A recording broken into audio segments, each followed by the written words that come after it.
Hop, ça tourne. Salut à tous les amis. Aujourd'hui, il y a du vent, mais par contre il y a un ciel bleu de malade et ça fait du bien parce qu'on a une super voiture à vous présenter. Aujourd'hui, je sais pas si vous voyez, je suis au PEC, le Porsche Experience Center au Mans, proche du circuit Bugatti d'ailleurs. Si vous tendez l'oreille, vous devez entendre les motos qui tournent actuellement pour une journée de roulage. Sans plus attendre, je vous présente Jean-Marie. Bonjour Jean-Marie. Bonjour David. Ça va? Ça va très bien. Il fait beau, hein? Ah, c'est merveilleux. Ah oui, merveilleux. Ça devrait être tous les jours comme ça. C'est parfait. Ça devrait être tous les jours comme ça, surtout quand on a ça en visuel. C'est vrai que ça lui va bien le soleil comme ça. Ça lui va bien, hein? Oui, ça lui va très très bien, je trouve. Alors, présente-nous ta très belle auto, Jean-Marie. Qu'est-ce que c'est? Eh bien écoute, c'est comme tout le monde l'a reconnu, hein, c'est une Porsche 356. Plus exactement le 356e projet de Porsche, parce que c'est de là que vient son nom. C'est une 356B T5. Elle est de 1961 et c'est une version dame. Alors pourquoi une version dame? Beaucoup me posent la question, une version dame, tout simplement parce que c'est la version entrée de gamme. Alors tout de péjoratif, tout ça, hein, c'est juste une entrée de gamme chez Porsche. Et elle n'avait pas les jantes chromées comme les autres. Elle n'est pas flanquée du logo Porsche sur les enjoliveurs. Oui. Elle a son petit moteur 60 chevaux 1600. Oui. Et voilà, donc... Tiens, on va se rapprocher un peu pour admirer la bête elle a quelques options qui ont été demandées par le propriétaire de l'époque, parce que donc, je connais tout l'historique de la voiture. C'est aussi un de mes critères lorsque j'achète une voiture ancienne, c'est que je suis très curieux, je veux tout connaître. Donc si possible depuis sa fabrication. Donc, ce qui est le cas pour celle-ci. Le pédigré complet de la voiture. Voilà, tout à fait. Et alors, cette voiture qui est somme toute assez sobre, mais on voit quand même un petit peu un côté course là, avec les stickers à l'avant sur l'aile. Ce sont les petites touches que je vais ajouter donc, pour avoir un petit clin d'œil avec ce qui se faisait dans les années 60, notamment aux États-Unis. Voilà, et dernièrement, donc, elle a son cycle Chopard parce que j'ai participé au Classic Grand Tour en 2018. D'accord, dont Chopard était le partenaire principal. Voilà, un des partenaires, effectivement. Alors cette voiture, tu l'as depuis combien de temps, Jean-Marie? Alors cette voiture, je l'ai achetée il y a pratiquement, jour pour jour, 10 ans. J'en ai fait l'acquisition le 13 septembre 2008. Ah, effectivement. C'est une voiture que je suis allé chercher à Milan. Oui. À Milan, en Suisse, c'est ça? Oui, c'est ça. Milan en Suisse. Je ne voulais pas de 356 américaine. Ouais. Je voulais si possible qu'elle soit européenne. Donc j'ai mis du temps à la trouver, j'ai mis à peu près 5 ans. Et c'est une autrichienne. Et tu avais une idée bien précise de ce que tu voulais alors pour attendre autant d'années ou Mon critère principal, c'était, comme je l'ai expliqué tout à l'heure, c'était de connaître tout l'historique depuis sa fabrication. Oui. Donc ce qui complique considérablement la tâche. Qui plus est, une 356 à trouver, c'est pas si facile que ça, et encore plus pour en trouver une européenne. Donc voilà, donc c'est ce qui a mis 5 ans dans mes recherches. Donc voilà, comme je disais, elle est autrichienne, elle a passé 14 ans en Autriche, et après elle est partie en Italie, où elle a eu 2 propriétaires, et elle a été partiellement restaurée en 1992. D'accord. Et depuis, elle est telle qu'elle était en 1992. Je suis donc le 4e propriétaire de cette 356. Ouais, ce qui est quand même pas si énorme par rapport à son âge avancé, à cette jolie mamie. Alors on peut remarquer aussi que son immatriculation lui va très bien. Excellent. Excellent. On se demande même si c'est pas fait exprès. Presque. Presque. C'est pour motiver les... C'est pour motiver les poneys à avancer, d'accord? Voilà, c'est ça. Très beau badge sur la calandre, pour fêter notamment les 100 ans de Porsche et le centenaire de la CO. Voilà. L'identification du 1600 qui équipe la 356 de Jean-Marie. Ces petites sorties d'échappement dans les butoirs de pare-choc, c'est les petits détails qui participent à l'esthétique générale de la voiture avec des lignes hyper fluides. Une véritable goutte d'eau cette voiture en termes de design. Et alors elle était de cette couleur là d'origine? C'est de sa couleur d'origine. D'accord. Elle est très très belle. C'est la couleur Iron Grey. Gris aron en français. pour chez Reuter, parce que elle a été carrossée par Reuter. Et la couleur Porsche, c'est la couleur 6007. D'accord. Donc c'est la même chose. C'est vraiment la même. La dénomination est différente. Ok. Elle est dans un état absolument impeccable. On voit des très jolis enjoliveurs de roues qui effectivement ne contiennent pas le logo gravé Porsche, mais du coup, comme nous l'expliquait Jean-Marie tout à l'heure, c'est suite à l'entrée de gamme, si je puis dire, de la voiture à l'époque. C'est entièrement d'époque. Dis donc, tu as quelques participations à ton actif à Le Mans Classique là. Est-ce que tu en as loupé un? Ben oui, parce qu'en fait j'ai fait l'acquisition le 13 septembre 2008, oui. donc l'épreuve était passée. Oui. Donc 2010, 2012, 2014, 2016, 2018. C'est pas mal. C'est pas mal, c'est pas mal. Par contre, sur 2012, les gars, ils se sont un peu craqués hein, sur la taille de l'autocollant. Ouais, donc c'est la raison pour laquelle, je pense, on leur a dû leur dire vous voulez faire un petit peu plus petit. Oui, c'est-à-dire que les toits panoramiques à l'époque sur les voitures, ça n'existait pas vraiment. Et on retrouve la petite ligne de stickers avec alors, une différence de ce côté-là. Je te coupe David, excuse-moi. Non, je t'en prie. Ça, les clignotants sur les côtés latéraux, oui. en fait, n'existent pas sur la 356. C'est une option obligatoire en Italie. Comme elle est italienne, ces petits artifices ont été rajoutés, ce qui n'est pas si disgracieux que ça. Mais voilà, je les ai laissés. C'est extrêmement bien intégré. En plus, on est sur une forme effectivement très effilée. Ça ressemble un petit peu au feu arrière. Oui, exact. En forme globale. Exact. Il y a quelque chose. C'est une très belle voiture, même pour les pneus, du coup, là, t'es en quelle taille sur ces pneus-là? En 165 95. Alors ça, c'est une nouvelle montre que j'ai mise, notamment des Rennstein, ils sont très bien. C'est les T-Track. Ils sont très polyvalents. Très bon mixte pour la tenue de route sur le sec comme sur le mouillé. D'accord. Quoique sur le mouillé, avec ce genre de voiture, il faut faire très attention. On ne peut pas dire que ça soit d'une fiabilité des plus sensationnelles. Oui, c'est sûr qu'avec une conception aussi ancienne, on ne peut pas avoir des performances. D'ailleurs, dans la documentation d'origine de chez Porsche, il le préconisait dans la mesure du possible de rouler avec le plein, de manière à alourdir au maximum l'avant, parce que le réservoir est à l'avant, et c'est un gros réservoir de 57 litres. Ah, quand même. Pour l'époque, c'est beaucoup. C'est beaucoup, oui. Pour l'époque, c'est beaucoup. Alors, au niveau de suspension, là-dessus, comment c'est à l'arrière et à l'avant? C'est en suspension indépendante? Oui. Et donc, je lui ai changé ses amortisseurs. Je lui ai mis des conis réglables. D'accord. Classiques. Ce qui permet d'avoir une meilleure quand même tenue de route. Oui, bien sûr. Et le fait qu'il soit réglable, du coup, c'est un réglage en dureté, en hauteur? En dureté. En dureté. Et comme ça, au moins, tu gagnes aussi un petit peu en confort. Exactement. Et en tenue de route. Alors si tu me montrais le coffre, justement. Ah, le coffre. Le gros coffre. Regardez cette poupe magnifique. On pourrait faire un t-shirt avec cette phrase. Cette poupe magnifique. Je garde dans un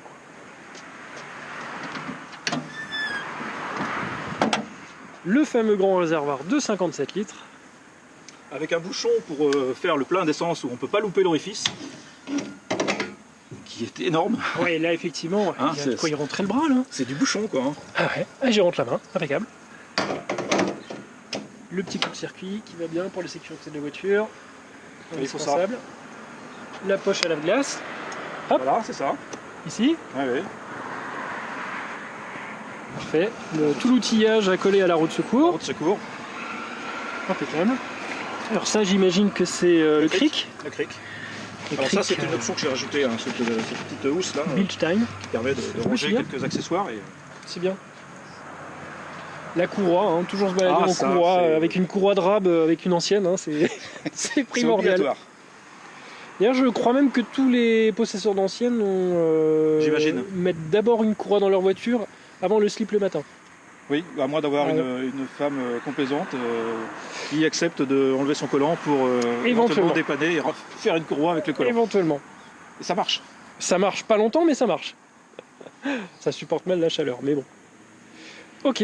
Alors je vois une petite fiche là avec tout plein d'informations. C'est quoi ça? Alors ça, c'est une petite fiche. En fait, c'est le document officiel, le Porsche, que j'ai demandé dès que j'ai fait l'acquisition de cette voiture. Ouais. Et voilà, je l'ai dupliquée et lorsque je fais des rassemblements, donc quand on me la demande, je la présente. Donc elle a quelque peu souffert. Donc Mais on a ses données techniques, D'accord. ainsi Ça, que... La fameuse référence 6007 dont tu nous parlais tout à l'heure. Voilà. Chose importante et petit détail assez ludique Oui. que je n'ai pas dit, donc tu te souviens que c'est une version dame. Oui. Et quand on regarde sa date de fabrication, ça ne s'invente pas. Elle a été fabriquée le jour de la Saint-Valentin, le 14 février 61. Joli. Pas mal, hein? Joli, effectivement. C'est comme la plaque d'immatriculation, ça s'invente pas des choses pareilles. Oh non, je pense pas. Voilà les équipements qu'elle avait lorsqu'elle a été livrée. Donc il y avait des options qui ont été demandées, notamment la sellerie au niveau des sièges, avec une assise en tissu rouge. Donc tissu, en fait, c'est du velours. Elle est en simili-cuir et tissu rouge. Tiens, on va regarder ça justement. Une antenne. Ouais. Bon, les jantes ajourées, non, il faudrait ajouter non chromé. Deux haut-parleurs parce que la version dame n'avait pas d'autoradio, donc celle-ci a l'autoradio d'origine. Et puis sa montre pneumatique qu'elle avait à l'époque. À l'époque quand elle est sortie d'usine. D'accord. Oui, c'est intéressant ça pour les visiteurs, etc., qui se rendent compte un peu de puis notamment aussi l'état des options à l'époque. Des puissances, différents ratios concernant le véhicule. Et quand même pour l'année à noter 155 km/h pour une voiture de série, c'est quand même pas mal du tout. Hein. C'est pas mal du tout. C'est vrai qu'aujourd'hui ça pourrait prêter à sourire, mais replacé dans le contexte, c'est déjà une très belle performance, mais c'est essentiellement dû au design de la voiture qui a une forme extrêmement épurée et effilée. C'est la coccinelle sportive. Quand on regarde bien ces lignes, oui. Si on met une coccinelle juste à côté, qu'on l'écrase, qu'on l'élargit, en fait on obtient pratiquement cette forme-là. Bravo. Rappelons que les origines sont quand même très très proches. Raison pour laquelle aussi j'ai fait l'achat de ce véhicule, parce que c'est une passion qui est d'abord pas matérielle mais surtout humaine. J'ai une passion pour l'homme, Ferdinand Porsche, qui est pour moi un génie hors pair. Donc voilà, la passion est partie de là et j'ai essayé d'obtenir un petit peu quelques de ses inventions les plus célèbres, notamment la coccinelle et tous ses dérivés, ainsi que ce que son fils a terminé en projet, donc Ferry a terminé et a fait ce projet 356. Alors j'imagine que du coup, dans ton garage ne siège pas uniquement qu'une belle 356 blanche. Du tout. Donc j'ai commencé par une coccinelle. Ensuite j'ai fait l'acquisition d'une Carman Ghia. Ensuite celle-ci, la 356. Et puis depuis 2 ans, j'ai une monoplace Porsche, une Formcar MK1, donc, de 63, qui a été produite à 20 exemplaires. Bien. Mais non, je sais pas pour vous les gens, mais moi, à mon avis, je pense que Jean-Marie, on va le revoir dans d'autres vidéos.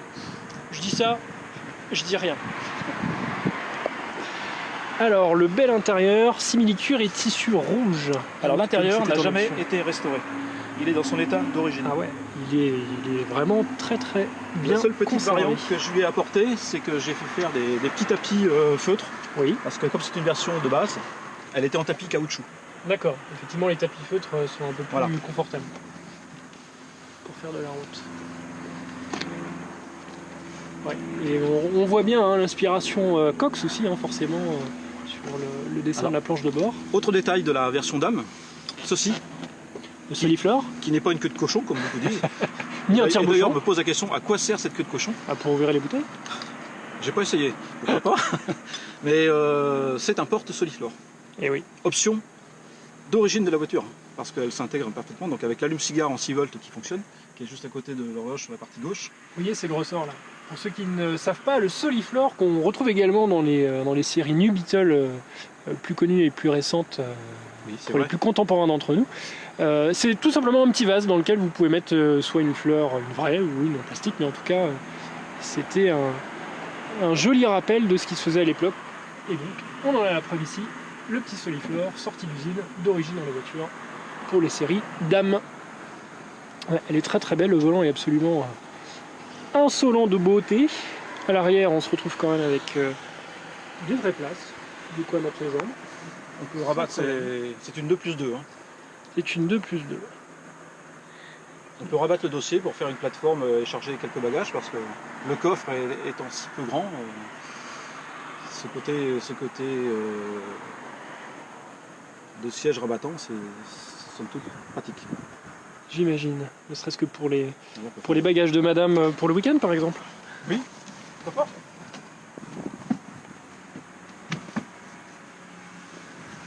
Voilà. Le break de chasse avant l'heure. Bon, on n'est pas au niveau d'une RS6, hein, bien sûr, mais c'est quand même autrement plus mythique. Hop, le petit extincteur qui va bien, hein, comme dans toutes les anciennes. Si vous n'en avez pas, n'hésitez pas à vous en procurer un, c'est pas le prix que ça coûte. Ça peut peut-être au moins sauver des vies. Le schéma sur la boîte de vitesse. Pour le passage des rapports. Très belle instrumentation. Donc là je vois elle a 55 000 km, c'est pas énorme. Pas, je pense qu'elle a fait déjà un tour de... Un tour de contre, compteur. je ne connais pas son historique en kilomètres. D'accord. Mais à mon avis elle a déjà fait un tour. Bon de toute façon j'imagine que le moteur a déjà été revu de fond en comble. Alors moi je l'ai juste démonté. Mhm. Parce que je voulais repeindre toutes les parties tôle du moteur en époxy. D'accord. Et ce faisant, donc le moteur était démonté, j'ai nettoyé toutes les pièces une par une. Et j'attendais cette immatriculation là. Et je me suis amusé à répertorier toutes les pièces qui composaient le moteur.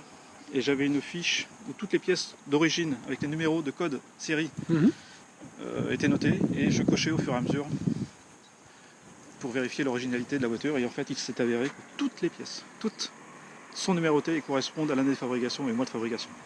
Donc c'était un petit peu un petit jeu pour moi, et j'avoue que je prenais un malin plaisir à cocher en me disant ouais, bingo, ça j'ai. Ouais, ça j'ai. En fait c'est une grosse maquette. Voilà. Ouais, c'est ça. Ouais. Alors tu nous montres ce beau moteur qu'on voit un peu ce 1600. Ah c'est beau. Il n'y a pas à dire, c'est vraiment beau. On a là, messieurs dames, les origines du flat 6 Porsche. Il y a deux filtres à air de chaque côté. Alors ce que j'aime bien dans ton... Ce sont pas les filtres à air d'origine, je les ai. Oui. Je les ai gardés, mais j'ai monté ceci qui était une option des 550 à l'époque. D'accord. Pour avoir un meilleur rendement du moteur. Donc, un petit coup de fouet. Voilà, c'est ça. Ce que j'aime beaucoup dans ton moteur, c'est qu'en fait, on retrouve des éléments vraiment d'époque, comme les stickers, etc. Et on a clairement l'impression en fait que la voiture a fait un bond dans le temps, c'est-à-dire de sa sortie d'usine à aujourd'hui. 57 ans. Voilà, c'est appréciable. Oui, parce que comme vous avez pu le voir lors de la dernière vidéo de la 205, je suis pas très bon en matin. Lui, il est vraiment meilleur que moi, je pense. Voilà, les bougies de rechange au cas où. Toujours avoir un petit peu de spare. Alors ça c'est une interprétation personnelle que j'ai montée dans toutes mes voitures anciennes. Ah oui, c'est pas un porte-manteau. Non.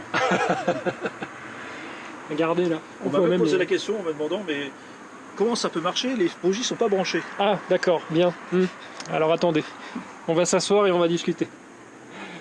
Regardez là, sur les charnières, les trous, toujours pour gagner du poids. Le souci du détail hein, déjà, ça c'est clair. Alors il y a quelques temps, tout à l'heure je disais que Ferdinand Porsche était un génie. Il n'y a aucune électronique bien évidemment. Il y a des choses mécaniques qui sont sensationnelles pour moi. Le réchauffement des carburateurs lorsqu'on démarre à froid, en fait on a ce genre, les deux pipes qui sont ici, avec un axe ici que l'on voit passer, avec un rappel ici qui a derrière un calostat en spirale cuivre, qui par le phénomène de la dilatation bouge, se dilate et se rétracte, faisant actionner à l'intérieur deux clapets. Lorsque le moteur est froid, les clapets sont ouverts et ils sont situés au-dessus de l'échappement. L'air généré par le moteur chauffe et envoie l'air chaud ici en regard des deux carbus pour éviter que le carbu, l'essence à l'intérieur gire. Excellent. Et autre détail aussi qui est génial, basique mais tout bête, lorsqu'il pleut, la pluie bien évidemment passe à travers la grille, tombe sur un dôme. Donc ce dôme, je ne sais pas si on voit bien la caméra, mais il y a un grand dôme là, juste sous la grille. Sur le côté ici, donc il y a comme un petit caniveau, on va appeler ça comme ça, qui tombe dans un tube. Quand le capot est fermé, ce tube est juste au-dessus d'un entonnoir, qui lui est situé au-dessus de l'échappement, et quand l'eau tombe, en fait, elle est évaporée direct par l'échappement. Voilà, c'est la différence entre les autos d'ingénieurs allemands et les autres. C'est tellement simple, il fallait y penser. C'est ça. C'est ça, c'est ça. Très joli. Dis-moi, Jean-Marie, avant de partir faire un petit tour là, ta 356, est-ce que tu veux bien me la démarrer? Ah, avec plaisir.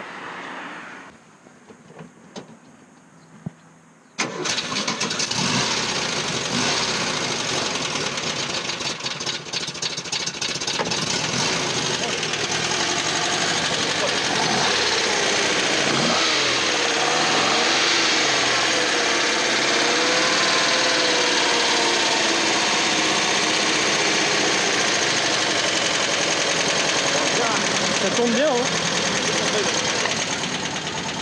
Ça tourne bien. Encore un petit détail intéressant, il n'y a pas de starter, mais juste un accélérateur à main. On verrouille. La crémaillère. Tout simplement. Lorsque la voiture Tu dois régler la richesse, j'imagine, au niveau des carbus. Voilà. Tout simplement.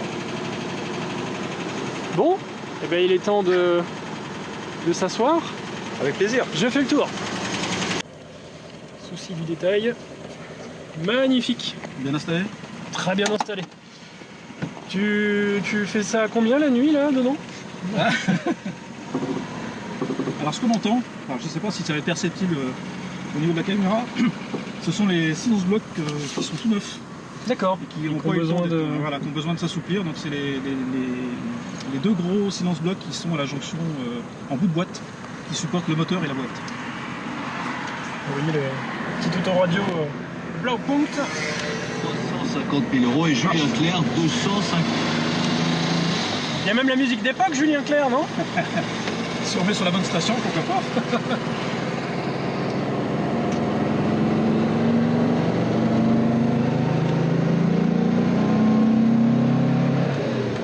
Mais ça avance quand même, hein? On va faire chanter un peu le moteur. Oui. Ça avance. On va faire attention quand même au magasin bleu, comme on les appelle. Oui, ce serait dommage de se faire piquer J'ai pendant déjà une donné avec vidéo. cette voiture. Mais plus par intérêt et passion, certainement. En revenant de Manicourt 2 fois. Ouais. Et 2 fois, vitesse retenue 71 au lieu de 70. Ah oui, non, c'est plus de la passion, c'est plus un arrêt pour passion là.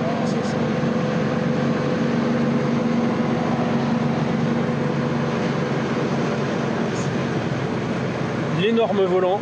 Ah, ça. Le klaxon de camion. Eh, on se croirait dans Choupette.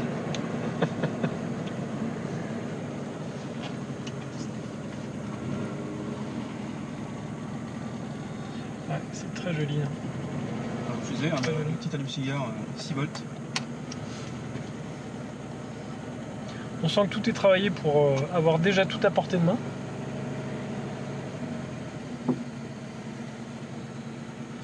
Alors du coup, cette voiture, Jean-Marie, on entretient combien plutôt, comment ça se passe à l'année? Est-ce que c'est compliqué de trouver les pièces? Est-ce que j'imagine qu'il doit y avoir un réseau de professionnels C'est pas du tout compliqué de trouver des pièces. On trouve facilement on trouve en France, mais le plus en Belgique et en Allemagne.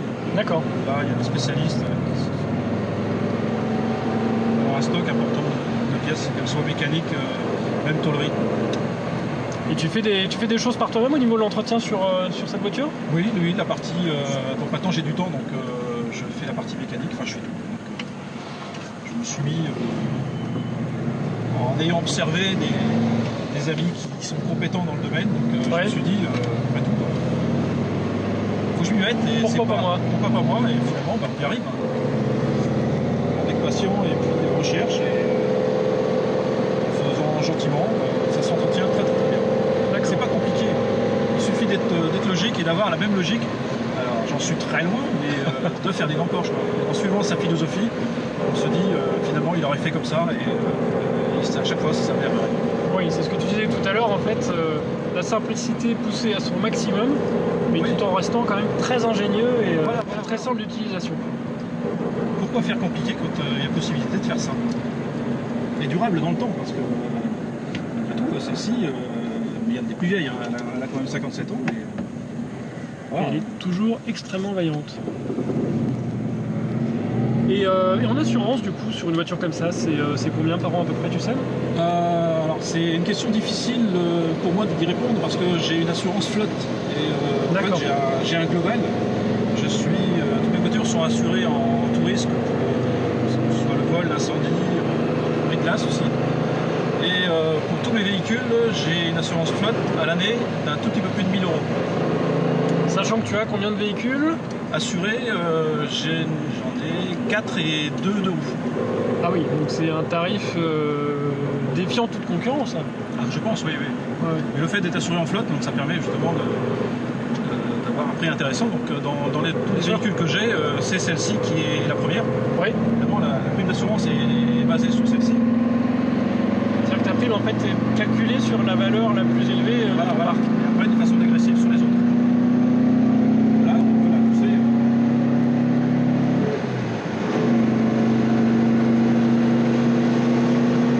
Là, on est limité après. Après 110, En tout cas, pour une cavalerie, il y a combien de chevaux dans celle-là? 60. 60 On va aux environs de 900 kg. on peut facilement imaginer au moins le double, tellement le moteur est appréciable, il est souple, il est assez rond, il est bien présent. Dans l'habitacle, c'est un petit peu chantant. Oui, Mais bon, mais ça fait partie du plaisir. mais On va pas y mettre une électrique quand même. non, Ce serait dommage. Ce serait dommage. Alors, cela dit, si parmi vous il y a quand même quelqu'un qui a une 356 électrique, je suis curieux de la voir. Alors, dans cette voiture, qu'est-ce que tu préfères? S'il y avait quelque chose vraiment à sortir du lot, qu'est-ce que tu aimerais garder en tête? oh là là, Ou qui te marquerait le plus? la question difficile. La question difficile. Qu'est-ce que je mettrais? Oh là là,